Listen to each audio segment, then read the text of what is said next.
حضرت معاویہ ابن حکم رضی اللہ تعالیٰ عنہ فرماتے ہیں کہ میں ایک دفعہ مسجد نبوی میں نماز کے لیے آیا، میں رسول اللہ صلی اللہ علیہ وسلم کے ساتھ نماز میں شریک تھا۔ کسی کو چھینک آئی، میں نے نماز میں زور سے کہا یرحمک اللہ۔ جیسے ہی میں نے یرحمک اللہ کہا تو لوگ آنکھوں سے مجھے اشارہ کرنے لگے۔ میں نے لوگوں سے کہا، میں حیران ہوا کہ لوگ پتہ نہیں مجھے آنکھوں سے اشارہ کیوں کرتے ہیں۔ تو فرماتے ہیں کہ میں نے کہا کہ میں نے یرحمک اللہ کہا ہے، یعنی بجائے خاموش ہونے کے اور بات کرنا شروع کر دی۔ تو لوگ اپنے ران پہ ہاتھ مارنے لگے مجھے خاموش کرانے کے لیے۔ فرماتے ہیں میں سمجھ گیا کہ لوگ مجھے خاموش کرانا چاہتے ہیں، تو اب ڈر گئے کہ میں نماز کے دوران میں نے باتیں کی ہیں تو بہت سخت ڈانٹ نہ پڑے کہیں، کیونکہ سب خاموش ہیں اور میں چھینک کا جواب بھی دے رہا ہوں اور پوری بات چیت بھی کر رہا ہوں۔ فرماتے ہیں جب نماز ختم ہوئی ہے تو رسول اللہ صلی اللہ علیہ وسلم نے مجھے بلایا۔ حضرت معاویہ ابن حکم فرماتے ہیں کہ اللہ کی قسم میں نے آپ صلی اللہ علیہ وسلم سے بہترین اخلاق والا کسی کو نہیں دیکھا۔ نہ مجھے ڈانٹا، نہ سخت لہجے میں بات کی، نہ جھڑکا۔ فرمایا کہ یہ جو نماز ہے اس میں بات چیت کرنا درست نہیں ہے، انما هو التسبیح والتحلیل والقراءہ، یہ تو تلاوت ہے، اس میں اللہ کی حمد و ثنا ہے، تسبیح ہے۔ یہاں حضرت معاویہ فرماتے ہیں کہ رسول اللہ صلی اللہ علیہ وسلم نے بہت محبت سے مجھے نصیحت فرمائی۔ وہ ڈر رہے تھے کہ ڈانٹ پڑے گی کہ بھئی سب چپ چاپ کھڑے ہوئے ہیں اور تم چھینک کا جواب بھی دے رہے ہو، پھر اوپر سے تبصرے بھی کر رہے ہو۔ اسی سے ملتا جلتا ایک اور واقعہ، مسجد نبوی کی جو زمین تھی، کچی زمین، پہلے تو کچی زمینیں ہوتی تھی، اب پتھر لگ گئے ہیں، ٹائلیں لگ گئی ہیں۔ فرماتے ہیں ایک صحابی فرماتے ہیں کہ ایک دیہاتی صحابی آئے، دیہاتی لوگ زیادہ آداب سے واقف نہیں ہوتے، تو انہیں پیشاب آیا تو مسجد ہی کے صحن میں کہیں کونے میں بیٹھ کے کرنے لگے۔ صحابہ کرام ان کی طرف دوڑے ان کو پکڑنے کے لیے، اتنی مسجد میں پیشاب کر رہے ہیں۔ رسول اللہ صلی اللہ علیہ وسلم نے روک دیا صحابہ کو۔ فرمایا کہ جب وہ پیشاب سے فارغ ہوئے تو آپ صلی اللہ علیہ وسلم نے ان کو بلایا،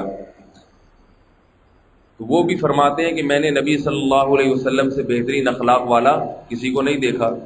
نبی صلی اللہ علیہ وسلم نے مجھے سمجھایا کہ یہ جو مسجد ہے یہ اس لائق نہیں ہے کہ اس میں گندگی کی جائے، پیشاب وغیرہ کیا جائے، تھوکا جائے، اس کے لائق نہیں ہے۔ محبت سے سمجھایا۔ اس کے بعد آپ صلی اللہ علیہ وسلم نے حکم دیا کہ جہاں پیشاب کیا ہے وہاں پانی کا ڈول بہا دیا جائے۔ اس سے نبی صلی اللہ علیہ وسلم کی عادت کا پتہ چلتا ہے کہ تبلیغ میں کسی کو تنبیہ کرنے میں آپ صلی اللہ علیہ وسلم کا طریقہ کار کیا تھا۔ مسجد میں پیشاب کرنا کتنا بڑا جرم ہے، لیکن جس شخص کو معلوم نہیں ہے، جو دیہاتی ہے، جو زیادہ آداب سے واقف نہیں ہے، اس کے ساتھ وہی معاملہ کیا جائے گا جس کے وہ لائق ہے۔ اس بیچارے کو کیا پتہ کہ کیا ہو، تو وہ سمجھ رہے کچی جگہ ہے تو کہیں بھی کر دو، پیشاب ہے وہ تو جذب ہو جائے گا۔ اب ہم ذرا سوچیں ہمارے ساتھ ایسا ہوتا، کوئی بیچارہ سیدھا سادہ بے وقوف جو کبھی مسجد نہیں آیا ہو اور آ کے کوئی ایسی حرکت کرے جو مسجد کے لائق نہیں ہے، تو ہم پکڑ کے اس کو پٹخ دیں گے۔ سارے نمازی بھائی مل کے اس کی ایسی گت بنائیں گے، اس کی ہڈی پسلی، چانپیں، گھٹنے سب جو ہے نا الگ الگ ہو جائیں گے۔ بچے مسجد میں بعض دفعہ شرارت کرتے ہیں تو کیسا ان کو ڈانٹتے ہیں ہم، اور کیسے تھپڑ مارتے ہیں، اور کیسا جو ہے نا اس کو تمہارا باپ نہیں مر گیا تمہارا باپ لگتا ہے، باپ تو گھر بیٹھا ہوا فلم دیکھ رہا ہوگا، بچوں کو بھیج دیتا ہے مسجد نماز پڑھنے کے لیے، تمیز نہیں ہے، ایسی باتیں۔ حالانکہ نبی صلی اللہ علیہ وسلم کا معمول کیا تھا بچوں کے بارے میں؟ آپ صلی اللہ علیہ وسلم نماز پڑھاتے تھے، صحیح بخاری کی حدیث، جب کسی خواتین پیچھے صف میں کھڑی ہوتی تھیں بچوں کو لے کے، اپنے چھوٹے بچوں کو، جب آپ صلی اللہ علیہ وسلم دیکھتے کہ بچہ رو رہا ہے، تنگ کر رہا ہے، اس کی وجہ سے آپ صلی اللہ علیہ وسلم نماز مختصر کر دیتے تھے تاکہ بچے کی ماں پہ بوجھ نہ بنے۔ ماں کے لیے کھڑا ہونا مشکل ہے نماز میں۔ یہ نہیں کہ وہ فرماتے تھے کہ عورت کو بھی کان سے پکڑ کے مسجد سے باہر نکال دو، اور یہ جو بچوں کو لے کر آئیے ان کو بھی کان سے پکڑ کے باہر نکال دو، جیسے ہم لوگ کہتے ہیں کہ مسجد ہے، تمہارے باپ کا گھر نہیں ہے، تمہارے باپ کی جائیداد نہیں ہے، ہم اس قسم کے تانے دیتے ہیں۔ تو نبی صلی اللہ علیہ وسلم نے اخلاق سکھائے. آج ہمارے پاس اخلاق کے علاوہ سب کچھ. محبت سے اس کو بچہ شرارت کر رہا ہے، اس کو بھی محبت سے سمجھا دیا جائے. بچہ تو نام ہی شرارت کا ہے. البتہ یہ ضرور ہے کہ چھوٹے بچے ماں کے ساتھ آتے تھے تو کوئی کنٹرول کرنے والا تھا، ماں تو تھی نا کم از کم. اب اگر کوئی کنٹرول کرنے والا ہے ہی نہیں بچوں کو، تو پھر بچے تو ایک ایسا طوفان بدتمیزی کھڑا کر دیتے ہیں. تو اس میں پھر یہ ہے کہ اگر بار بار ایک بچے کی طرف سے شرارت کی خبر آ رہی ہے کہ وہ نمازیوں کو پریشان کرتا ہے، پھر اس کے بڑوں کو اس سے رابطہ کیا جائے کہ بھئی جیسے یہ جو چھوٹا بچہ ہے اس پہ نماز فرض نہیں ہے، آپ پہ نماز فرض ہے. گزارش یہ ہے کہ یا تو اس کو بھی گھر پہ رکھیں یا پھر اس کے ساتھ آپ بھی تشریف لے آیا کریں. تو ایسے اس کو بات سمجھائی جا سکتی ہے ایک دو دفعہ میں. ہاں یہ ضرور ہے شریعت میں نرمی کی بھی ایک انتہا ہے. ایک دفعہ، دو دفعہ، تین دفعہ جب نرمی سے بات سمجھ میں نہیں آ رہی، پھر اس کے بعد شریعت سختی کا بھی حکم دیتی ہے. حدیث میں آتا ہے کہ بچہ جب 7 سال کا ہو جائے اسے نماز کا حکم دو، جب 10 سال کا ہو جائے پھر بھی نماز نہ پڑھے تو اسے نماز پہ مارو. تو 3 سال تک تو اخلاقیات ہی سکھائی ہیں، سختی نہیں کرو. پھر بالآخر ایک وقت کے بعد جا کے سختی بھی ہے.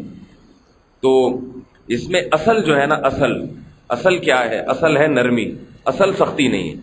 جبکہ ہمارے ہاں بات شروع کہاں سے ہوتی ہے؟ سختی سے شروع ہوتی ہے. پھر جب دیکھتے ہیں کہ سامنے والا مجھ سے بھی زیادہ طاقتور ہے، پھر نرمی پہ آ جاتے ہیں کہ یہ تو لینے کے دینے نہ پڑ جائے کہیں، تو چلو اب نرمی سے بات کر لو. تو یہ اخلاق رسول اللہ صلی اللہ علیہ وسلم کے سیکھنے چاہیے. آپ صلی اللہ علیہ وسلم نے جو دیہاتی صحابی پیشاب کر رہے تھے، صحابہ کو روک دیا کہ وہاں نہ جاؤ.